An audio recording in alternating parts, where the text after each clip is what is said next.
सुंदरबन के लोगों का बाघों से पुराना रिश्ता है। भारत की दूसरी और जगहों के विपरीत यहाँ के बाघ अपनी बेहद आक्रामक प्रवृत्ति के लिए जाने जाते हैं।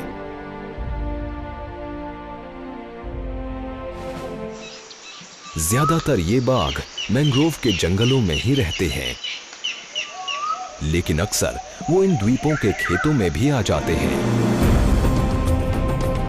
और यहाँ खेतों में काम कर रहे लोगों से इनके टकराव की पूरी आशंका रहती है।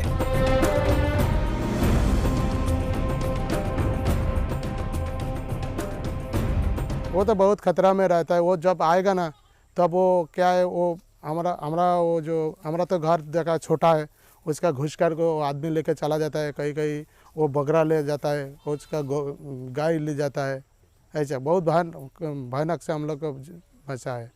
हमारा बकरा का लेके चला गया, फॉरेस्ट वाला 500 रुपया दिया था हम लोग का। तो एक बकरा का क्या है भाव, वो एक साल में रहता है, तो एक बकरा का 3000 रुपया आता है। वो फॉरेस्ट वाला हम लोग का 500 रुपया दे के चला गया। हर साल सुंदरबन में 50 से ज्यादा लोग आदमखोर बाघों का शिकार होते हैं, पर ये तो सिर्फ आधिकारिक आंकड़ा है। बहुत से लोग वन अधिकारियों की आंख बचाकर भी मैंग्रोव के जंगलों में घुसते हैं, जैसे कि ये नौजवान जो यहाँ केंकड़े पकड़ने आया है, अपनी जान हथेली पर रखकर।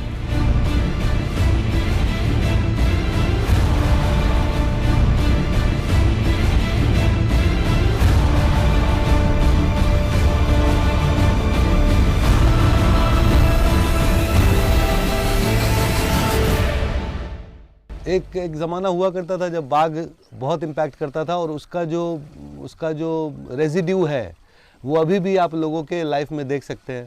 कुछ गांव ऐसे जहाँ पे ऐसा कोई फैमिली नहीं है जिसमें एक टाइगर विक्टिम ना हो।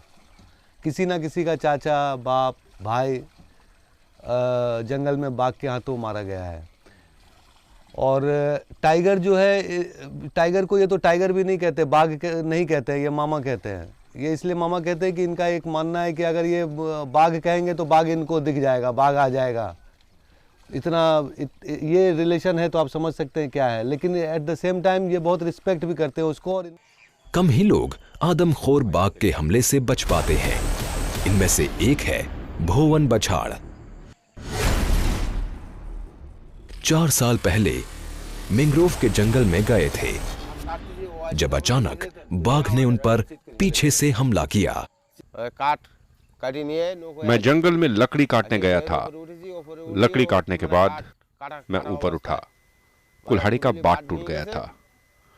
उसी अवस्था में मैं लकड़ी काट रहा था और बाट के बारे में सोच रहा था। उसी वक्त पीछे से बाघ आया और मुझ पर झपटा। जैसे ही वो आया, मैं जोर से चिल्लाया, माँ! उसने मुझ पर सीधा हमला कर दिया और मुझे पीछे फेंक दिया। मेरे हाथ में जो लकड़ी का टुकड़ा था उसे मैंने बाघ के मुंह में घुसा दिया। हम दोनों घायल हुए। मेरे दांत, सर और पैर पर चोटें आई। उसके बाद बाघ वापस चला गया। मैं जब उठकर बैठा तो वो जा चुका था। कुछ देर के बाद मेरे लोग मुझे वापस ले गए। सिर्फ एक ही हमला काफी था भोवन बछाड़ के लिए। इसके बाद से उन्होंने जंगल में कभी कदम नहीं रखा। सही ही है, जान है तो जहान है। बाघ का डर सुंदरबन के लोगों को मैंग्रोव के जंगलों से दूर रखता है और पेट की भूख उन्हें इन्हीं जंगलों में खींच कर ले आती है।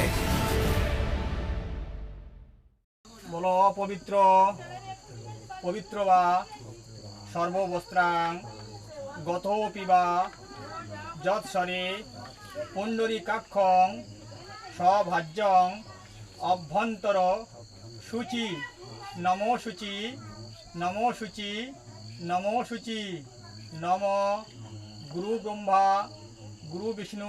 इस दिन रात की कश्मकश से इन्हें बाहर निकालती हैं बनो बीबी, जो और कोई नहीं जंगल की देवी हैं और यहाँ के लोगों की आस्था की सबसे बड़ी प्रतीक। बनो बीबी उन्हें बाघ से बचाएगी। इस बात का इन्हें पूरा भरोसा है, उतना ही जितना कि किसी बच्चे को अपनी माँ में होता है। সুন্দরবনে তো অনেক জাতি প্রজাতি থাকে লোকের, হিন্দু আছে, মুসলিম আছে, যে যত প্রজাতির লোক জঙ্গলে মাছ কাঁড়া মধু সংগ্রহ করতে যাক না কেন, সবাইকে এই মায়ের নাম স্মরণ করতে হবে। এই বনদেবী জঙ্গলে আর অন্য কেউ নেই। বনের মা বনদেবী এই মা, এই ছাড়া আর অন্য কোনো মা জঙ্গলে নেই। আমরা সবাই এই মাকেই ডাকি, সবাই আমার এক মায়ের সন্তান। बनो बीबी के इस आशीर्वाद को लेकर ही ये मछुआरा अपनी पत्नी के साथ यहाँ आया है। सूरज ढल रहा है और ये इलाका बाघ का है।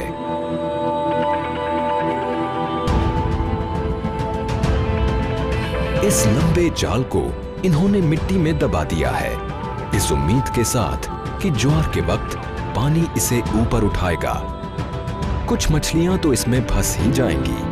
भरोसा है इन्हें सुंदरबन के चढ़ते उतरते पानी और बनो बीबी की कृपा पर।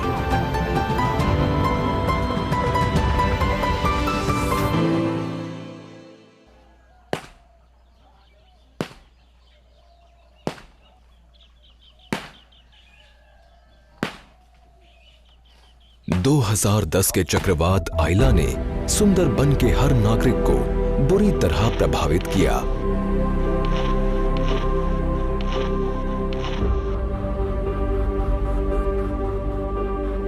यहाँ के तकरीबन हर परिवार के पास अपना ये निजी तालाब है।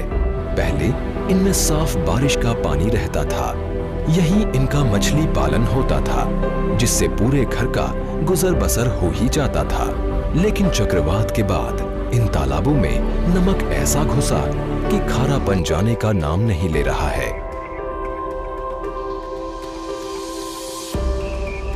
अब ये पानी पीने के लायक नहीं है और इन तालाबों में मछलियां भी बहुत कम रह गई हैं।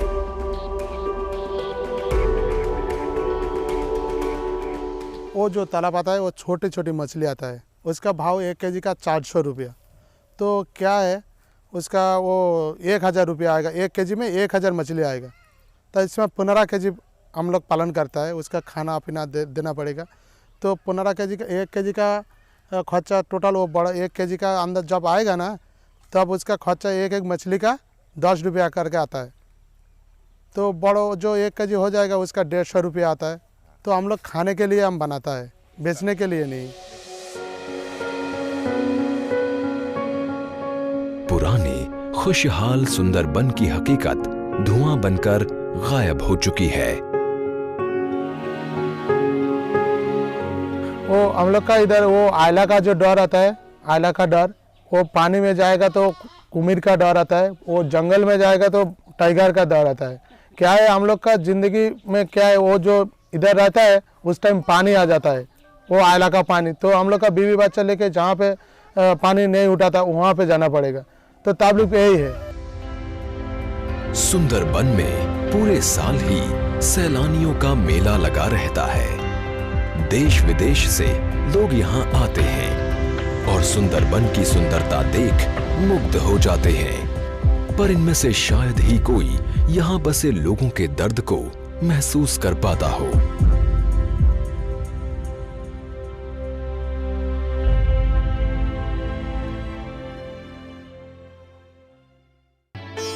प्रशांत मंडल बताते हैं कि कैसे आयला ने उन्हें और उनके परिवार को मौत के मुंह तक धकेल दिया था। 10 घंटे से ज्यादा ये लोग पेड़ों पर चढ़े रहे। इनका ये पुराना घर टूटकर जमीन पर आ गिरा।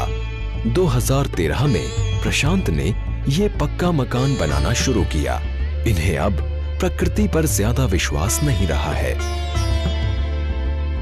दूसरे किसी चक्रवात से निपटने के लिए पक्का घर बेहद जरूरी है, लेकिन पैसे और आमदनी के अभाव में ये अभी तक अधूरा ही पड़ा है।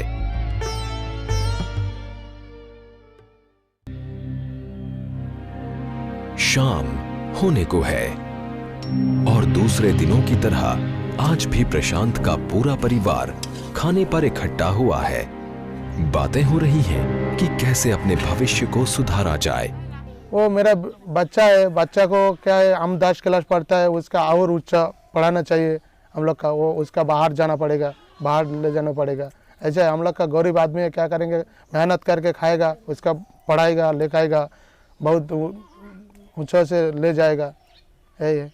हैरानी की बात है कि ये परिवार अभी भी पूरी तरह से निराश नहीं हुआ है। प्रशांत ने ठान लिया है कि अपनी बेटी को पढ़ा लिखा कर बड़ा करेंगे, उसे चक्रवात आयला जैसी किसी और मुसीबत का सामना करने लायक मजबूत बनाएंगे।